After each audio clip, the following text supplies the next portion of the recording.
Before sunrise, two enormous armies stand facing each other in rigid silence, knowing that once movement begins, there will be no return to order or restraint. Dust rises as thousands of boots move forward together, the sound of marching replacing silence, while tension spreads through every rank without instruction. As the distance closes, individual fear dissolves into survival instinct, and shield walls tighten as bodies prepare for violent collision. The first impact is brutal, with both lines slamming together so forcefully that fallen soldiers are crushed before they can touch the ground. Formation collapses almost immediately, replaced by close-range struggle where pushing, grappling, and desperation decide who remains standing.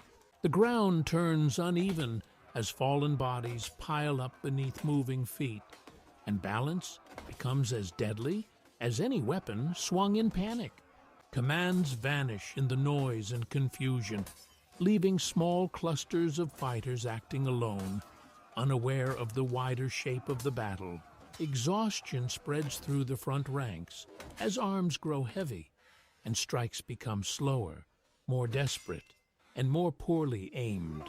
One flank begins to bend as men instinctively step backward, and a slow, uncontrolled retreat ripples along the line.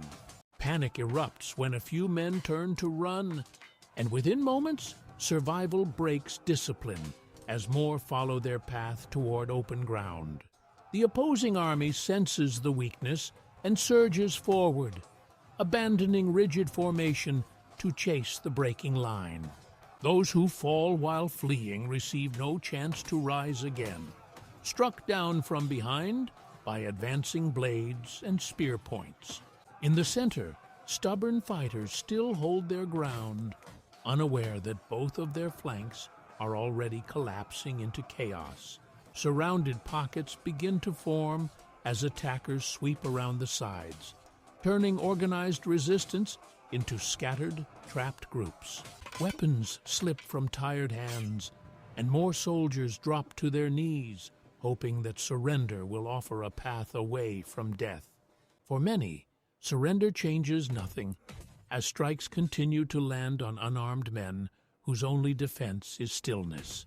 By midday, the battle's outcome is no longer in doubt, yet fighting continues in small, frantic knots where news of defeat has not reached. Scattered defenders throw down shields and lie face down, choosing stillness over another hopeless clash against overwhelming numbers. Commanders ride slowly across the ruined field, surveying what remains, counting survival in terms of ground held, not lives lost.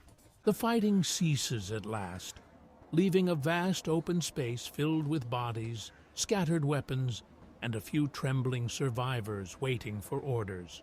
As the noise fades, victorious soldiers pause only briefly, breathing hard while standing among bodies, already shifting from fighting to securing control. Survivors are ordered together through gestures, fear keeping them compliant as armed guards begin separating the living from the dead. Those too weak to stand are dragged aside without urgency, treated as delayed problems rather than immediate concerns. Armor and weapons are stripped from bodies quickly, as usefulness now matters more than remembering who the fallen once were. The battlefield begins to look organized again, not by mercy, but by control imposed over devastation. Captured fighters are searched and restrained, their hands bound as the last illusion of freedom disappears. The wounded who can still walk are forced to stand, their injuries ignored as long as movement remains possible. Bodies remain where they fell, already becoming part of the landscape the army prepares to leave behind. The first columns begin to move, turning prisoners into walking cargo under constant watch. Anyone who hesitates is shoved forward, setting a rhythm of obedience that will define the journey ahead. The army turns its back on the battlefield, leaving silence behind with the dead. As the march continues, exhaustion replaces shock, and faces grow empty with understanding. Those who stumble are pulled back into line, survival dependent on keeping pace with the group. The march tightens as guards close ranks, signaling that escape will not be tolerated.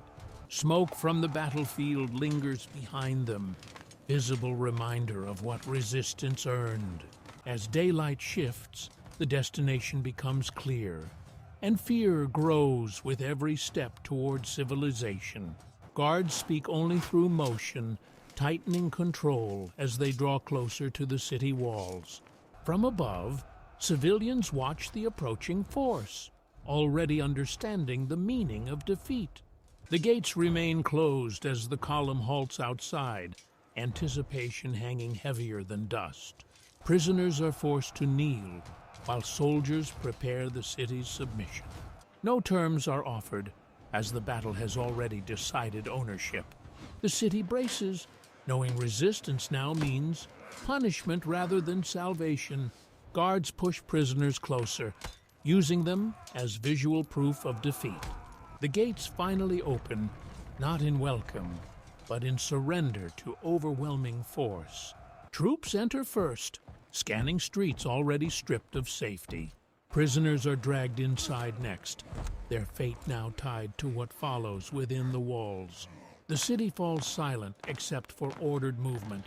As fear replaces resistance, central spaces are seized first, turning places of gathering into tools of control. Prisoners are once again reorganized as the army decides who will be kept and who will disappear. With the battle fully behind them, the true meaning of victory begins to reveal itself. Once resistance ends, soldiers disperse through the city with purpose, not rage, already trained in how victory must be exploited. Homes are entered without warning, and civilians are forced aside as soldiers assess value rather than humanity. Men able to work are pulled from families, chosen quickly without explanation or sympathy. Women and children are forced into groups, their future determined by usefulness rather than survival. Public order is declared through presence alone as armed patrols fill every visible street. Former defenders are identified and removed before night falls. Bodies from earlier resistance are displayed openly to discourage thought of further opposition. Markets reopen under watch, not to restore life, but to restore supply. Food and resources are seized first, redistributed only when control is secure. The city's strongest structures are claimed to house the occupying force. Curfews are enforced without words, taught through immediate consequence. Families begin to disappear quietly, removed at night to avoid public disorder. Captured fighters are brought before officers who decide fate without explanation. Those deemed unnecessary are eliminated quickly to reduce future burden. Remaining captives are reorganized into groups defined by labor ability. Fear settles deeper as people understand resistance now only changes timing, not outcome. Occupation becomes routine as soldiers rotate shifts, treating control as daily work. The city's identity fades as behavior adapts to surveillance and power. Children observe everything, learning submission faster than memory. Victory settles fully, revealing itself not as celebration, but as ownership of lives. As days pass, occupation settles into routine, and fear becomes predictable enough that soldiers move without urgency or resistance. Former gathering places are converted into holding areas, where captives wait without knowing how long waiting will last. Skilled workers are identified again, not by name, but by hands, posture, and signs of past labor. Families watch silently as selected men are pulled away, learning that pleading only draws attention. Work begins immediately, not to rebuild homes, but to serve the needs of the occupying army. Exhaustion replaces shock as labor continues without rest. Time measured only by light and darkness. Those who slow down are removed quietly, without message or warning to the others. The remaining workers learn quickly that endurance is the only form of survival available. Food distribution reinforces hierarchy, given only after obedience is demonstrated. Public punishment is minimized as fear no longer requires explanation. Former soldiers among the conquered are placed into the hardest labor to prevent future resistance. The city's rhythm changes, shaped around patrols, commands, and enforced schedules. Children are assigned small tasks early, ensuring dependence before independence can form. Night brings removals that leave empty spaces without explanation by morning. The population adjusts behavior collectively, avoiding eye contact and moving without drawing attention. Captured leaders within the city are brought forward, not honored, but neutralized. Authority becomes impersonal, enforced by structure rather than visible cruelty. The idea of resistance fades as daily survival consumes all mental space. The occupying force prepares to extract value beyond labor, turning the city into a resource. Victory completes its transformation from battle outcome into long-term domination without celebration. Officials begin organizing captives for removal, separating those marked for transport from those still needed within the city. Families realize separation is permanent, as chosen individuals are moved away without explanation or chance to return. Chain restraints are introduced, changing captives from temporary prisoners into long-term cargo. Movement through the city is restricted further as large-scale removals are prepared. Those selected for transport are denied rest, keeping exhaustion high and resistance impossible. At dawn, columns begin to form, stretching far beyond what the city can hide. Civilians stand silently as the first groups are marched out, watching familiar faces disappear forever. Any attempt to break line is punished immediately to preserve order along the column. The city gates close behind the departing captives, sealing separation into reality. The march slows as terrain changes, but control remains absolute. Water and food are withheld strategically, ensuring dependence rather than collapse. Bodies begin to fail during the march, and those who fall disrupt the rhythm. The line adjusts around the fallen, leaving them behind without ceremony. Survival becomes an individual struggle inside collective movement. At temporary stops, guards prevent communication to halt any bonding or planning. Night falls with captives restrained tightly. Sleep permitted only in positions that prevent escape.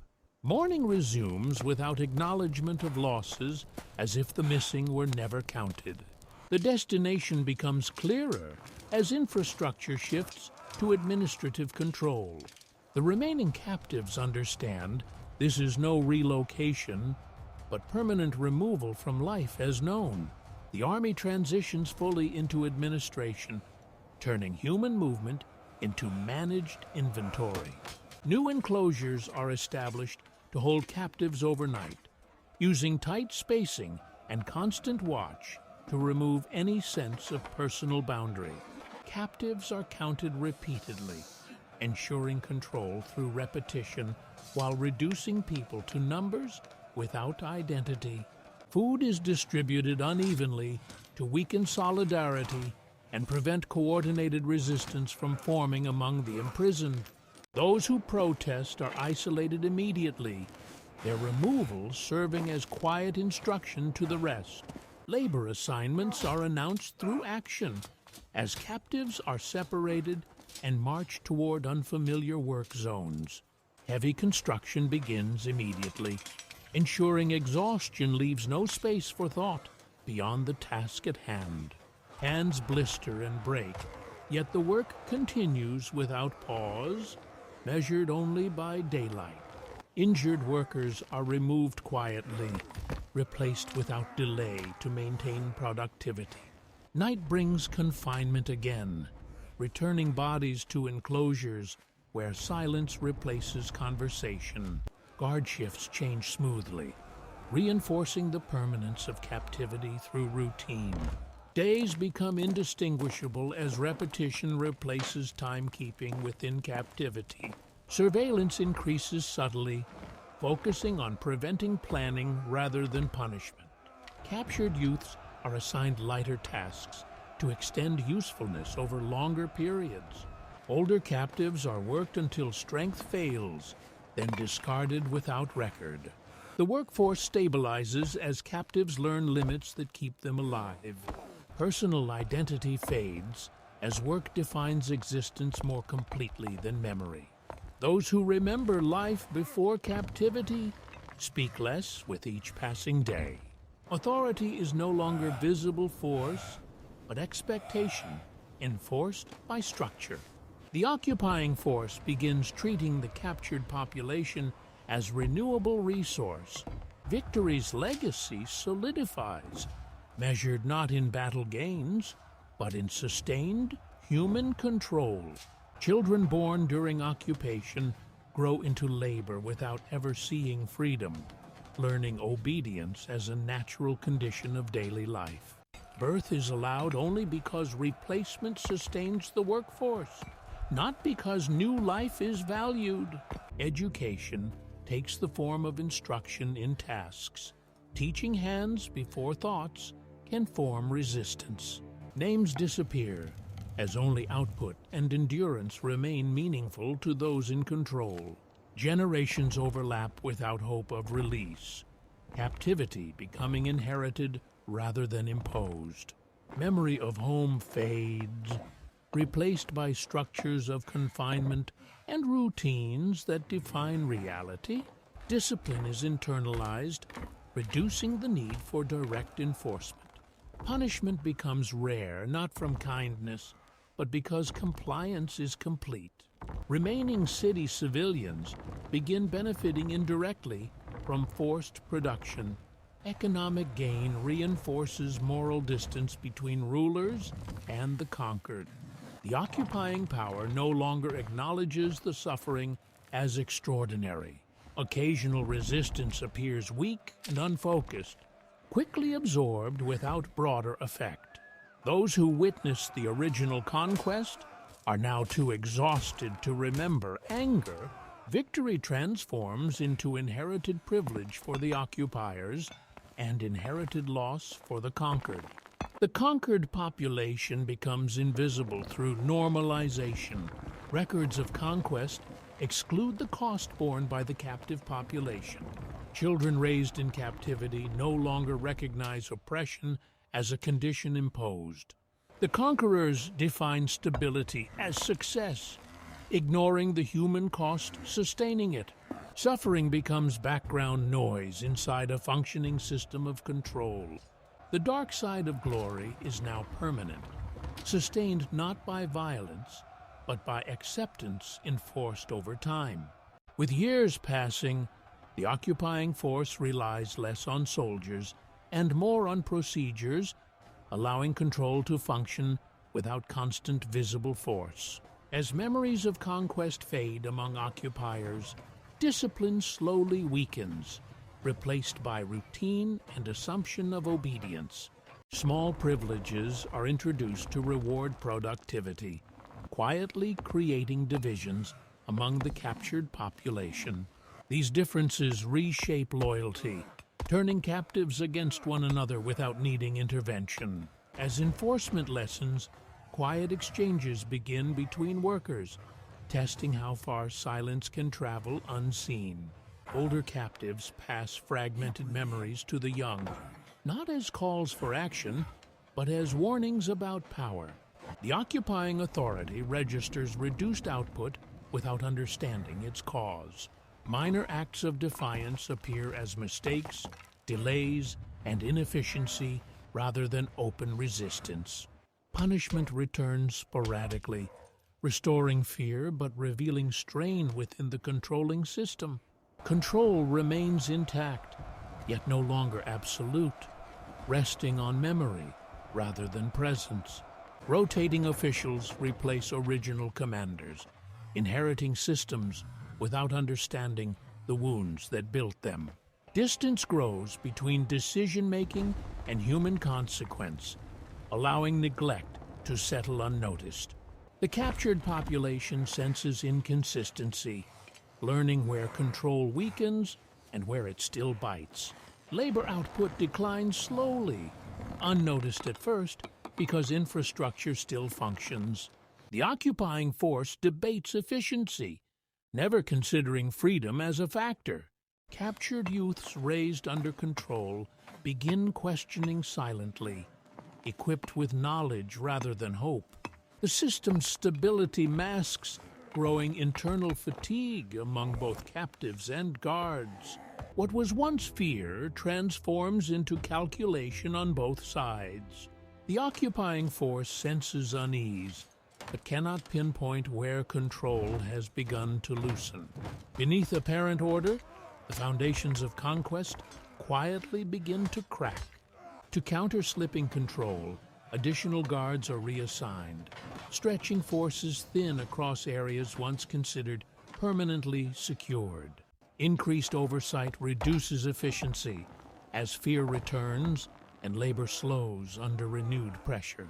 Older captives recognize the shift and become silent observers rather than participants in correction efforts.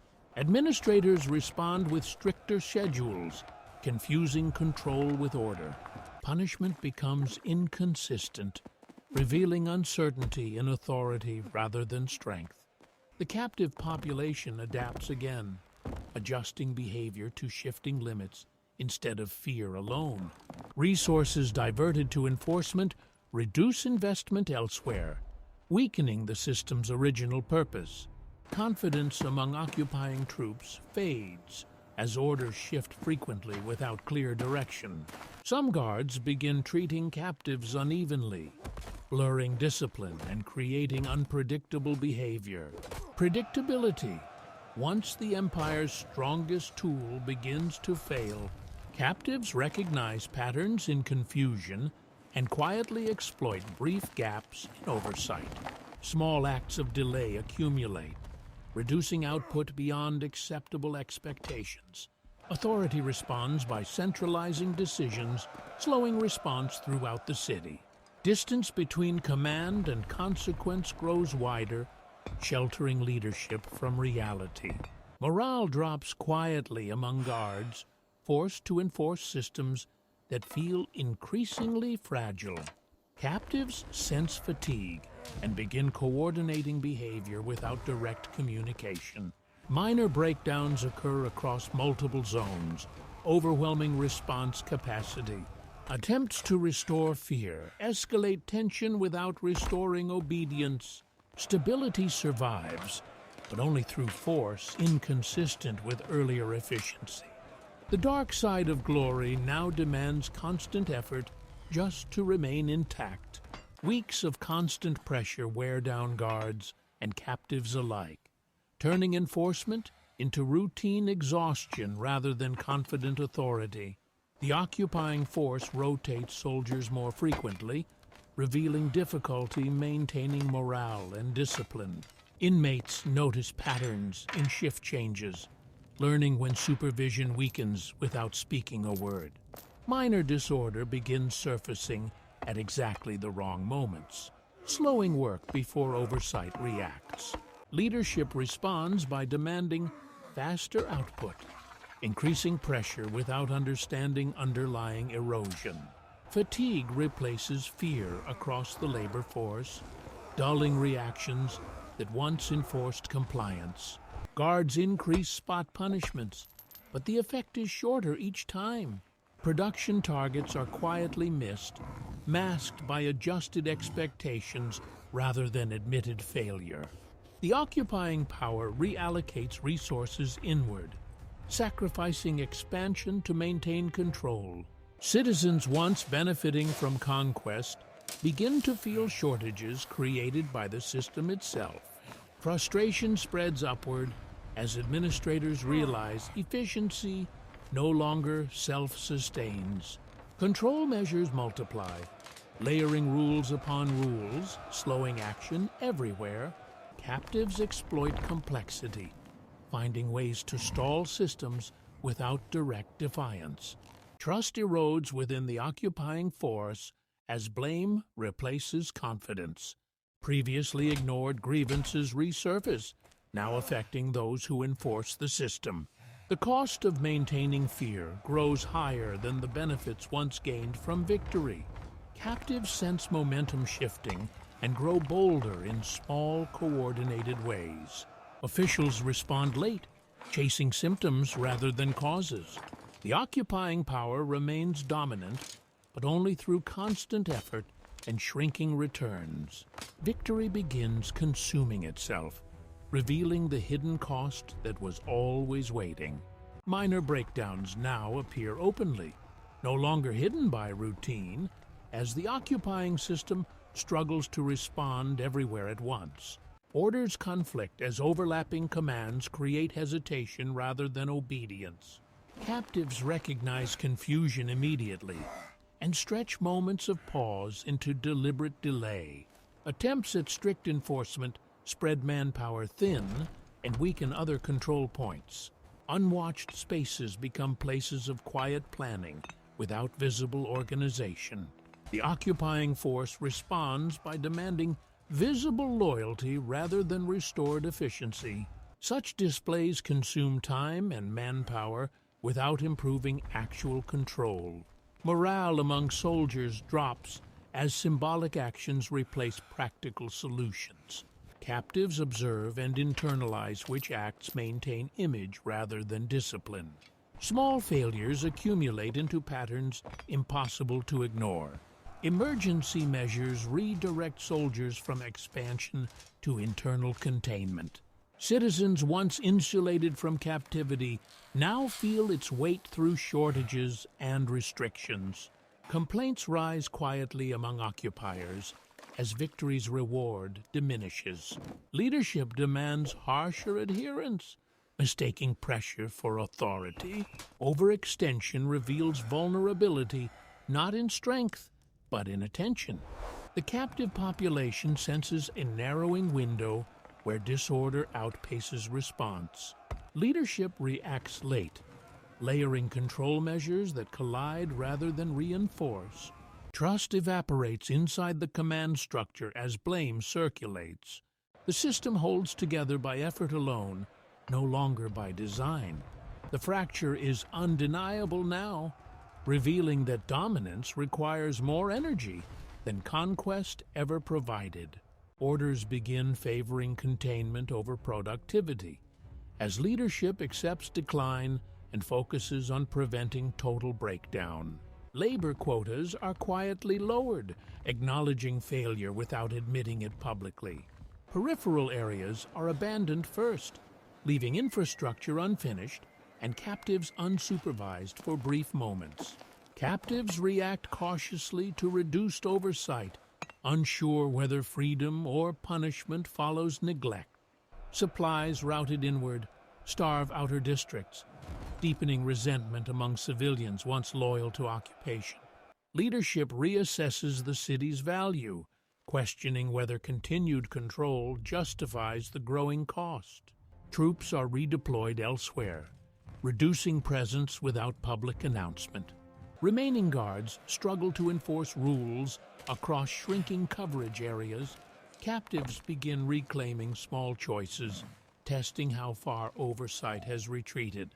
Administrators delay decisive orders, hoping time will stabilize conditions on its own. Public authority fades unevenly, present in name but inconsistent in application. Former captives recover knowledge of movement and space long denied to them. Control shifts from domination to avoidance as occupiers limit exposure rather than enforce presence. The workforce dissolves gradually, not through release, but through neglect and quiet dispersal. Structures built by forced hands stand incomplete, reminders of an ambition abandoned. Remaining officials prepare departure while maintaining the appearance of authority. Civilians emerge slowly into spaces once forbidden, testing silence and absence. The city bears visible scars from extraction that time will not quickly erase. Victors depart without ceremonies, leaving behind systems broken by their own weight. What remains is not freedom restored, but survival reshaped by memory of control. Life resumes cautiously as people rebuild routines around ruins, adjusting movements to spaces altered by years of enforced control. Former labor sites linger as empty scars, avoided by those who remember what they demanded. Survivors speak less of captivity, choosing silence over reopening wounds that still shape daily behavior. Children grow up hearing fragments, learning caution before learning names of the past. Trade returns unevenly, avoiding districts most damaged by extraction and neglect.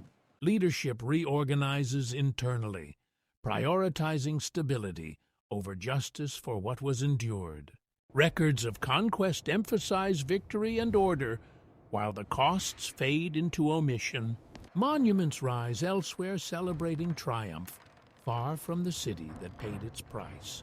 Merchants and travelers pass through unaware of what shaped the streets they walk. Survivors recognize which questions never receive answers and stop asking them aloud. Time smooths visible damage faster than memory, allowing normality to mask loss. The next generation inherits stability, without explanation for its fragile foundations. Stories of conquest travel outward simplified, stripped of those consumed by victory. Silence becomes a communal agreement, protecting peace at the cost of truth. What is not spoken becomes easier to erase from collective memory.